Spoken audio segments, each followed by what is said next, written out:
Hello दोस्तों, स्वागत है आपका अपने ही यूट्यूब चैनल किस्से कहानियों की ऑडियो लाइब्रेरी पर।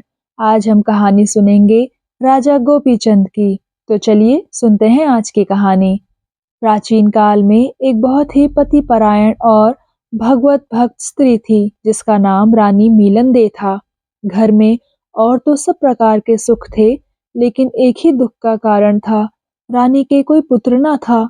इसी कारण राजा और रानी दुखी रहते थे कि राजा के मृत्यु के बाद वंश समाप्त हो जाएगा और राजपाट संभालने के लिए कोई उत्तराधिकारी न बचेगा। रानी दिन रात भजन पूजन में व्यस्त रहती थी और राजा राज्य कार्यों में दिन व्यतीत कर देते थे। लेकिन रात होते ही दोनों को पुत्र न होने का दुख सताने लगता था। निदान रानी ने 12 वर्ष की कठिन तपस्या का व्रत लिया। 12 वर्ष की उस तपस्या में रानी सूख कर कांटा हो गई। रानी की तपस्या सफल हुई और एक दिन साक्षात भगवान प्रकट हुए। उन्होंने रानी से कहा, रानी, तुमने बहुत कठिन तपस्या की है। मैं तुम्हारी साधना से प्रसन्न हूँ। अब तुम वरदान मांगो। रानी ने कहा, हे प्रभु, और तो आपकी सब कृपा है। मुझे धन दौलत रुपया पैसा कुछ भी नहीं चाहिए। मुझे एक धर्मपरायण पुत्र का वरदान दो। हे रानी, तुम्हारी इच्छा पूर्ण होगी। यह कहकर भगवान ने रानी को एक रत्न जड़ित हार प्रदान किया और लोप हो गए। कुछ समय पश्चात रानी की कोख से एक अत्यंत सुंदर राजकुमार का जन्म हुआ। उसके पैर के तलवों में कमल का चिन्ह बना था। राजा और रानी ने सुयोग्य पंडितों से राजकुमार की कुंडली बनवाई और उसका नाम पूछा। पंडितों ने राजकुमार का नाम गोपीचंद रखने को कहा। उसका भविष्य भी पूछा गया। पंडितों ने कहा, राजकुमार अत्यंत कुशल और चरित्रवान होगा, लेकिन अपनी युवावस्था में ही यह संसार से विरक्त होकर अपना जीवन बिताएगा। राजकुमार का पालन पोषण राजसी ठाट बाट से किया गया। अनेकों दास दासियां और सेवक उसकी सेवा में रहते थे और उसके मनोरंजन के बहुत से साधन थे। लेकिन राजकुमार आरंभ से ही कुछ वैरागी प्रवृत्ति का था और बचपन से ही साधु महात्माओं की बातें बड़े ध्यान से सुना करता था। राजा के राज्य में एक बड़े भारी तपस्वी भी थे जिनका नाम गुरु जालंधर नाथ था। गुरुजी अधिकतर तपस्या में लीन रहते थे और मौन व्रत धारण करते थे। एक बार की बात है कि गुरुजी लंबी समाधि में थे। उनकी कुटिया के सामने से कुछ चोर गुजरे और उन्होंने कहा, महात्मा जी, आज की चोरी में हमारे हाथ जो सबसे सुंदर वस्तु लगेगी उसे हम आपको भेंट देंगे। गुरु तो ध्यानस्थ थे ही, उन्हें चोरों की बात सुनाई ही ना दी। फिर राजा के महल में चोरी करके चोर लौटे और ध्यानस्थ महात्मा के गले में रत्न जड़ित एक हार डालकर चले गए। महात्मा तो समाधि में थे ही, उन्हें फिर भी कुछ पता न लगा। सुबह शोर मच गया कि राजा के महल में चोरी हो गई है। चोरी का पता लगाने के लिए जब कर्मचारी गण निकले तो महात्मा की कुटी की ओर भी जा निकले। उन्होंने देखा कि महारानी का सोने का हार महात्मा के गले में पड़ा है।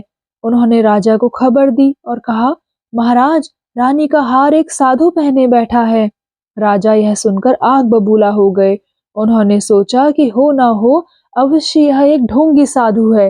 वे कुछ सिपाहियों को साथ लेकर गुरु जालंधर नाथ की कुटी की ओर गए। अब तो उनको विश्वास हो गया कि इस साधु का चोरों के गिरोह से संबंध है। उन्होंने हुक्म दिया कि इस साधु की मुश्क बांधकर इसे कुएं में डाल दिया जाए। सिपाहियों ने समाधिस्थ गुरु की मुश्कें चढ़ाकर उन्हें कुएं में डाल दिया, लेकिन बंधन स्वयं ही ढीले हो गए और गुरु समाधि की अवस्था में ही ऊपर आ गए। राजा ने सोचा, यह ऐसे ना मानेगा। उन्होंने गुरु को पुनः कुएं में डालकर कुएं को मिट्टी और कूड़े करकट से पटवा दिया। कुछ समय बाद गुरु की समाधि समाप्त हुई। उन्होंने देखा कि राजा ने निरपराध ही मुझे सताया है, उसे सत्य का पता लगाना चाहिए था।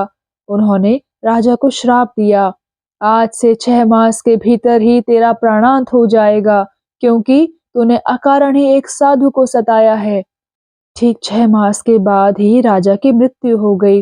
कुछ दिन राज्य का काम रानी की देखरेख में मंत्रियों ने संभाला और जब राजकुमार गोपीचंद सयाने हो गए तो उन्हें गद्दी पर बैठाया गया। राजा गोपीचंद गद्दी पर बैठ तो गए, लेकिन राजकाज में उनका मन नहीं रमता था। वे दिन रात ज्ञान चर्चा में लीन रहते थे। एक दिन राजा गोपीचंद चौक में स्नान कर रहे थे। उनकी माँ मिलंदे ने उनको स्नान करते देखा और रोने लगी। राजा ने शीघ्र ही कपड़े पहने और माता से रोने का कारण पूछा। इस पर माता ने कहा, बेटा, तुम्हें देखकर मुझे तुम्हारे पिता की याद आ गई। उनका शरीर भी इसी तरह कुंदन सा था, परंतु वह काल के विकराल गाल में चला गया। गोपीचंद ज्ञानी तो थे ही, तुरंत माता के दुख को समझ गए और कहा, माता, जन्म लेने वाला प्राणी मरता अवश्य है, ऐसा ही मैंने सुना है। लेकिन क्या कोई ऐसा भी उपाय है जिससे मनुष्य जन्म मरण के बंधन से छूट जाए और अमर हो जाए? इस पर माता ने कहा, बेटा, तुम्हारे पिता ने एक योगी गुरु जालंधर नाथ को कुएं में डलवा कर उसे भरवा दिया था। योगी अभी तक कुएं में है और यह कुआं पश्चिम दिशा की ओर जंगल में स्थित है। अगर वे योगी तुम्हें क्षमा कर दें और तुमसे प्रसन्न हो जाएं तो वे तुम्हें अमर बना देंगे। राजा ने कहा, माता, मैं उनके दर्शन करना चाहता हूँ।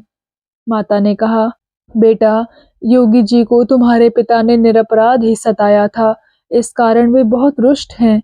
वे तुम्हें शाप दिए बिना न छोड़ेंगे। इस पर राजा गोपीचंद ने पूछा, माता, फिर क्या उपाय है? माता ने कहा, तुम अपने साथ आटे के 3 पुतले बनवा कर ले जाओ। जैसे ही तुम आवाज दो तो आगे पुतले को कर देना। योगी के शाप को पुतला झेल लेगा। फिर दूसरी और तीसरी बार भी ऐसा ही करना और स्वयं पीछे रहना। अगले दिन माता ने राजा को आटे के 3 पुतले बनाकर दे दिए। राजा गोपीचंद मंत्रियों को साथ लेकर कुएं पर पहुंचे। कुएं पर पहुंचकर राजा ने गुरु जालंधर नाथ को पुकारते हुए कहा, महाराज, मैं राजा का पुत्र गोपीचंद हूँ और आपसे क्षमा याचना करने आया हूँ। कुएं से कोई आवाज न आई। जब गोपीचंद ने कई बार कहा तो केवल इतनी आवाज आई, कौन? इस पर गोपीचंद बोले, महाराज, मैं गोपीचंद हूँ, यहाँ के राजा का पुत्र। यह सुनकर गुरु ने अंदर से ही कहा, तेरा नाश हो, और एक पुतला जलकर भस्म हो गया। राजा ने फिर आवाज दी। फिर गुरु ने शाप दिया और दूसरा पुतला जलकर भस्म हो गया। तीसरी बार पुकारने पर तीसरा पुतला भी जलकर राख हो गया। चौथी बार फिर गोपीचंद ने गुरु की स्तुति की। अब गुरु का क्रोध कुछ शांत हो गया था और उन्होंने कहा, बच्चा, किस लिए आए हो? इस पर गोपीचंद ने कहा, महाराज, मैं पहले तो आपसे क्षमा याचना करने आया हूँ। दूसरा, आने का उद्देश्य यह भी है कि मैं इस संसार के आवागमन से मुक्त होना चाहता हूँ। मुझे अपनी शरण में ले लो। इस पर गुरु बोले, बच्चा, तुम राजा हो, ठाट बाट से रहते हो, नौकर चाकर और धन दौलत सभी कुछ तो तुम्हारे पास है, फिर तुम्हें किस बात का कष्ट है? इस पर गोपीचंद ने कहा, महाराज, मैं इस संसार के कष्टों से मुक्ति पाना चाहता हूँ। गुरु ने उसे बहुत समझाया कि तुम राजसी ठाट बाट से रहने वाले योगी का कष्ट साध्य जीवन नहीं बिता सकते। अपने घर लौट जाओ और राज्य करो। लेकिन गोपीचंद ने मुनि की एक न मानी और कहा, महाराज, मैं हर प्रकार के कष्ट झेलने को तैयार हूँ। गुरु ने सोचा कि इस राजा की परीक्षा लेनी चाहिए। उन्होंने कहा, बच्चा, यदि तुम साधु का जीवन अपनाना चाहते हो तो जाओ, महल के पास वाली नदी से एक झारी पानी भर लाओ। गुरु ने झारी राजा को थमा दी। राजा ने कहा, महाराज, आप वहां जल लेने मत भेजो, किसी दूसरी जगह से मैं जल भर लाऊंगा। गुरु समझ गए कि राजा के मन में गर्व का भाव है। उन्होंने कहा, बच्चा, जाओ, अपने महल लौट जाओ और राज्य करो। सन्यास तुम्हारे बस की बात नहीं है। यह सुनकर राजा ने झारी उठा ली और पानी भरने चल दिए। महल के पास नदी पर पहुंचकर उन्होंने जल भरा। उन्हें जल भरता देखकर उनके नौकर चाकर सकते में आ गए और कहा, महाराज, आप जल क्यों भर रहे हैं? लाइए, हम जल भरकर महल पहुंचा देते हैं। इस पर राजा ने कहा, नहीं, अब मैं राजा नहीं, एक साधारण साधु हूँ। मुझे देर हो रही है, यह झारी उठवा दो। पास ही खड़ी एक नौकरानी ने झारी उठाकर राजा के सिर पर रख दी। राजा पानी लेकर गुरु के पास आ गए।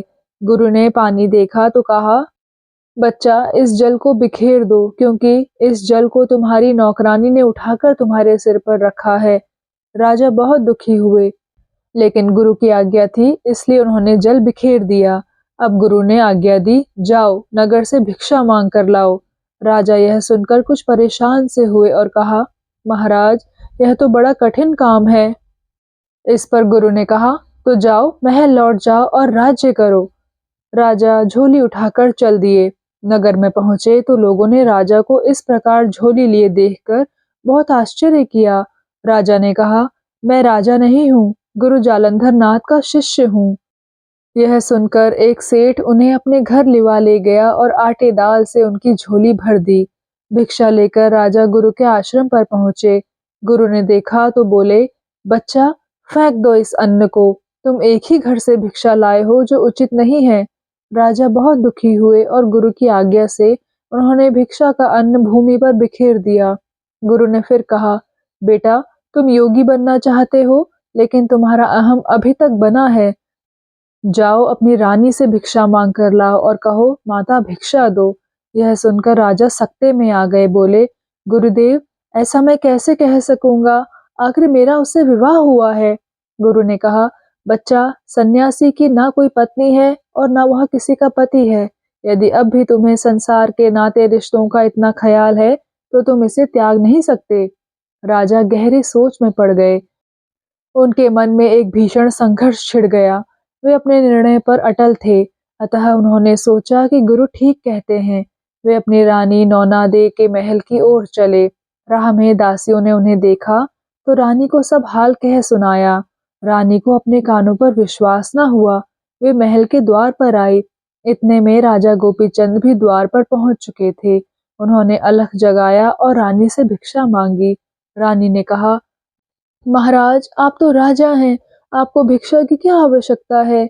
वह वस्त्र उतार दो और अपने उपयुक्त वस्त्र पहनो। राजा गोपीचंद ने कहा, मैं अब राजा नहीं हूँ, वरन गुरु जालंधर नाथ का शिष्य हो चुका हूँ। रानी ने कहा, महाराज, यदि आप सन्यासी हो गए हैं तो मैं भी आपके साथ ही रहूंगी और आपकी सेवा करूंगी। यह सुनकर राजा ने कहा, माता, शीघ्र भिक्षा दो, मुझे गुरु के पास जाना है। रानी ने अन्न आदि लाकर उनकी झोली में डाल दिया और गोपीचंद भिक्षा लेकर चले गए। आश्रम में पहुंचे तो गुरु प्रसन्न थे। उन्हें सब पता लग चुका था। उन्होंने गोपीचंद को गले लगा लिया और कहा, बेटा, तुम्हारा साहस धन्य है। तुम परीक्षा में खरे उतरे हो। महल लौट जाओ और निर्लिप्त होकर शासन करो, तुम्हारा कल्याण होगा। गोपीचंद गुरु के पांव में गिर गए और कहा, महात्मन, अब महल में किसके लिए जाऊंगा? मैंने महलों का मोह त्याग दिया है और अपनी पत्नी रानी को माता कह आया हूँ। अब तो आप मुझे अपने चरणों में जगह दें। गुरु ने राजा का दृढ़ निश्चय देखा तो बोले, अच्छा, तो अपनी माता मेलंदे से विदा लेकर आओ, क्योंकि अब हम यहाँ से चलेंगे।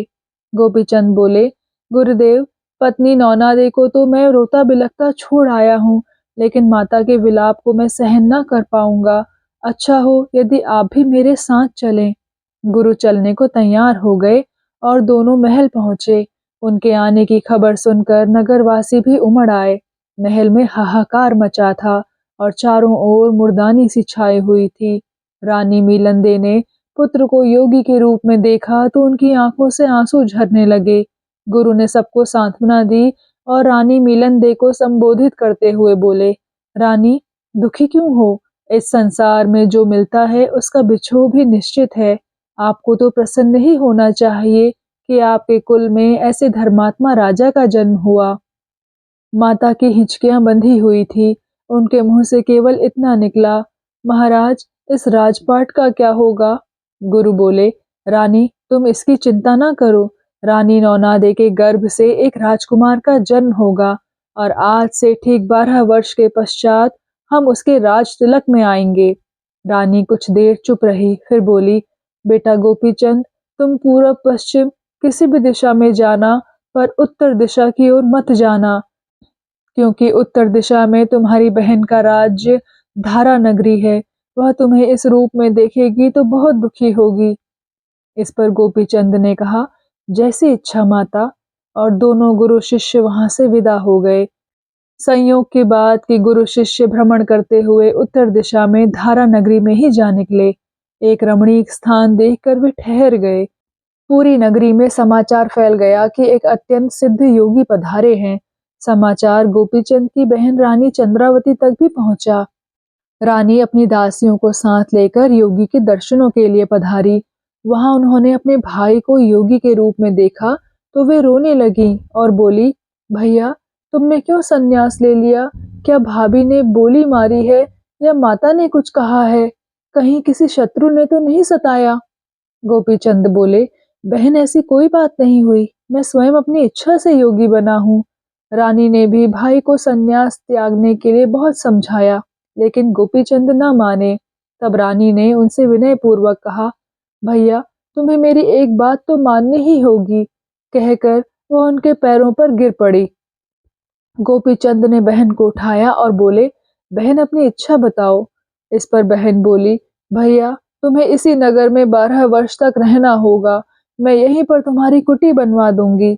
गोपीचंद ने स्वीकार कर लिया और दोनों गुरु शिष्य वहीं पर तप, साधना और सत्संग करते हुए रहने लगे। धीरे धीरे 12 वर्ष का समय समाप्त होने को आया। गुरु बोले, गोपीचंद आज 12वें वर्ष का अंतिम दिन है, कल हमें यहाँ से चलना होगा क्योंकि माता मेलंदे और राज्य के अन्य लोग हमारी प्रतीक्षा कर रहे हैं। इस पर गोपीचंद ने कहा, जैसी इच्छा गुरुदेव। अगले दिन योगी जालंधर नाथ, गोपीचंद और बहन चंद्रावती तीनों राज्य में पहुंचे। लोग बेचैनी से उनका इंतजार कर रहे थे। उनकी पत्नी उपवासों के कारण बहुत दुबली हो गई थी। माता वृद्धावस्था में पहुंच गई थी और युवराज 12 वर्ष का हो गया था। उसका राज तिलक किया गया।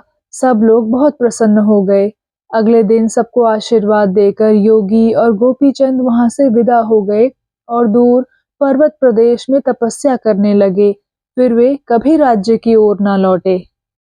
तो दोस्तों, कैसी लगी आपको ये कहानी? कृपया कमेंट सेक्शन में आकर जरूर बताइएगा। और अगर आपने अभी तक इस चैनल को सब्सक्राइब नहीं किया है तो कृपया सब्सक्राइब भी ज़रूर कर लीजिएगा। मैं मिलूंगी आपसे ऐसी ही किसी अन्य कहानी के साथ। तब तक के लिए धन्यवाद।